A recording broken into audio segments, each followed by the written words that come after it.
Self-defense recommendations for a woman entering college. Not opposed to martial arts, not opposed to firearms, just not the direction she is looking to go. Nix to firearms. Number one, you're not going to carry it on campus anyway, so it doesn't do you any good. Number two, heavy time commitment, heavy financial commitment to get good at it, to be able to carry that on a regular basis. So I don't recommend that.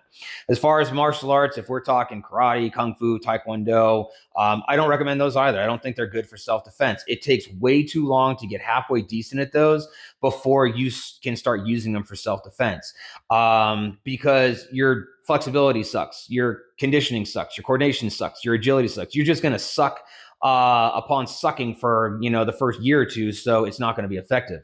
Jiu-jitsu, boxing. I really like boxing quite a bit, but a lot of women don't like boxing, and I understand that. But you can do boxing, jiu-jitsu. Find an MMA gym that teaches like that, boxing, jiu-jitsu, and Thai boxing as well.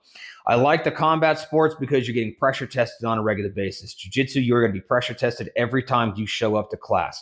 Now, with boxing and Thai boxing, I don't recommend as a hobbyist for self-defense or fitness, sparring more than once per week. Anything more than that, you're just taking unnecessary damage that you don't need. Competitors, they can spar 2-3 times a week. That's fine. Outside of that, you're hitting the bag, you're doing your conditioning, you're doing mitt work, you're getting good at your techniques, okay?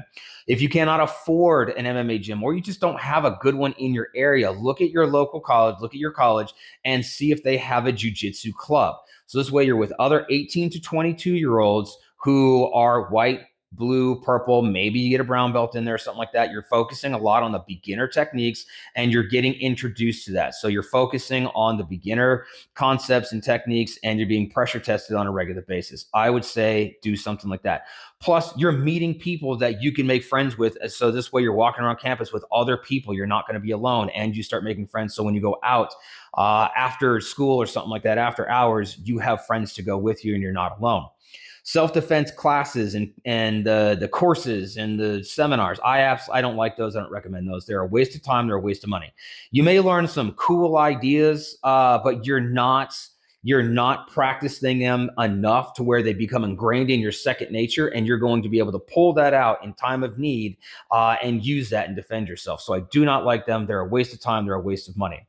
As far as learning more conceptually, books, two books I recommend: The Gift of Fear by Gavin de Becker and When Violence is the Answer by Tim Larkin. They're going to get you in the right mindset as far as self-defense, and they teach you a lot of self-preservation, how to spot people, how to look for people. They're just going to give you an overall general knowledge of self-defense and self-protection. So I recommend those two books.